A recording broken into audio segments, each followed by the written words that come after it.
across the planet that are working diligently to refine our understanding of history. And they're doing archaeological digs. They're studying ancient texts. They're trying to really figure out what happened in the past, in the real past, according to historical records. Here's what's fascinating. Their records and the Bible records are in such harmony that it is amazing. They almost always agree. And are you ready for this? In the few cases where they don't agree, recent archaeological discoveries prove the Bible was right and not the view of history by secular historians. Here's just a couple of examples that will show that true. First of all, the Bible, if you ever read much of the Old Testament, it talks about a civilization called the Hittites. Let's all say that together. Hittites. It just sounds cool. What do you talk about in church? Hittites. Talked about the Hittites. They were this civilization that was massive and powerful. The Bible talks about frequently throughout Old Testament history. But the secular archaeologists and historians could find no record of the Hittite civilization. Consequently, they said, here's an example of the Bible making something up and not being historically reliable. That is until 1906. In 1906, a team of archaeologists unearthed an ancient city that turns out was the capital city of a culture or country, people known as the Hittites. Using that information, they began to do other archaeological digs. They uncovered a total of 40 cities that were part of that Hittite empire, proving that what the Bible said is true and what secular historians had believed was not. Consider a man whose name was Belshazzar. See, Daniel, in the book of Daniel, talked about how there was a Babylonian king whose name was Belshazzar. Only problem is, historians had uncovered all of these records, and it said during this time frame there was no king named Belshazzar. The Bible is simply mistaken. And they believed that until 1956. In 1956, they unearthed 3 stones that were engraved in historical records. Here's what they found. They found that the king of Babylon had left on a very long and extended military campaign. In his absence, he installed his son to be king. Anybody want to guess what his son's name was? It was Belshazzar. Turns out the Bible record was absolutely right. Take the city of Jericho. You can go to Palestine right now and you can tour the city of Jericho. They did excavations all around Jericho. Could not find any evidence for an ancient civilization like the Bible talked about, where somehow the walls came tumbling down. Remember the Bible story? They marched around it for 7 days, and then the walls fell down, and they went and conquered the people. They could find no record of it. They said, see, again, the Bible's wrong. That is until about the middle 1950s when they did an excavation outside of Jericho, and they found another city, and in inscriptions to this city, they found out it was actually old Jericho.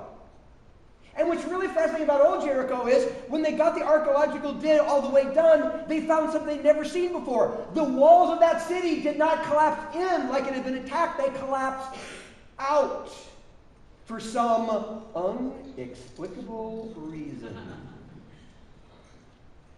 Over and over again. Now again, 95% of the time there's agreement between history, secular history, and Bible history. And in the times where there is not an agreement, the Bible has proven to be true time and time again. Now I'm going to be honest with you. There are still a handful of minor discrepancies between what the Bible says about history and what secular historians believe about history.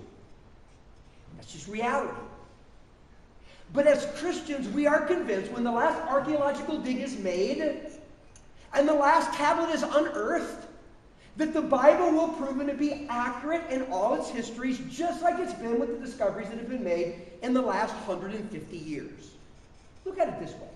Let's say there are 2 investment firms, investment firm A and B. And usually investment firm A and B, they agree on a good investment. And if you were to invest money in that, it always ends up paying off in the long run. But on a few occasions, investment term A and B, they disagree on what a good investment is. But it turns out, when you look at the past record, that whenever there's a disagreement, what A said to invest in always turned out to be a good one, and what B said turned out not to be a good investment. Now let me ask you a question. If you were going to put your money with one of the firms, would you choose A or B? A. You can give me an A. Would you choose A or B? A. I choose A. I mean, they usually agree on almost everything, but if they disagree, A is always the one that's right. I'm going with A. If you're the kind of person that will go with A, you're the kind of person that would say, when it comes to any minor discrepancies on history, I'm going to go with the Bible, because it always proves to be true. In fact, here's a person. This is his picture on the cover of Time magazine. This is from 1963. His name is Nelson Glueck. He was not a Christian, okay? But he was the most respected archaeologist. That's not even a word. Archaeologist. Thank you. He was an archaeologist. I got to put my emphasis on the right syllable on that, don't I? Because that's totally up. Anyway, he was a famous one of those people. And a historian. This is how credible he was. He spoke at John F. Kennedy's inauguration. He hobnobbed with the heads of state around the world because his word on ancient history was just rock solid. When he got toward the end of his life, Nelson Glueck made this statement. He said it may be categorically stated that no archaeological discovery has ever controverted the biblical record. Think about that. See, the Bible passes the history test. It simply squares with history, and all discoveries simply prove what the Bible said about history is true. It is a credible historical record. There's another test I think the Bible passes, and that's the transmission test. I mean, if we're going to believe it, it not only has to be historically square and accurate, but we got to make sure that what we have is what was actually intended. Have you ever heard this?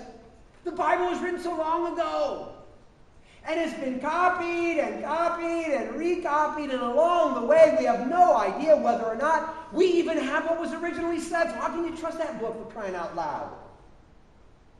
It's like, whoa, yeah, how do you answer that? Because you're right, it has been copied and recopied. And what we have are copies of copies, and oh man, how do we know that what we have is actually what was originally written? Textual critics call this a textual transmission issue. They actually apply the laws of textual criticism and textual reconstruction to all literature throughout history. And when it comes to the Bible, as literature, they apply it there. And all textual critics basically say this: if you want to know that a copy you have has been reliably passed down to you, there are two factors that must be considered. The first is what number of copies, ancient copies, do you have to compare with each other? Because the more ancient copies you can compare with each other, the more certain you can be that what you have is reliable and that you really got what was originally intended. Easy way to illustrate this. Let's say that a teacher walks up in a classroom and they go up to their whiteboard and they write a sentence. And the sentence says, John went to the store the long way. Okay? John went to the store the long way. Wrote that sentence. And then he or she told the students, okay, everybody write this sentence down. They all write it. Or they're supposed to. And then the teacher erases the board. The original is now gone. But you've got copies, right?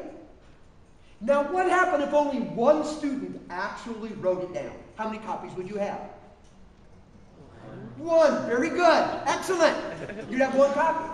Now, if you only had one copy, you look at it and go, is this what was originally written?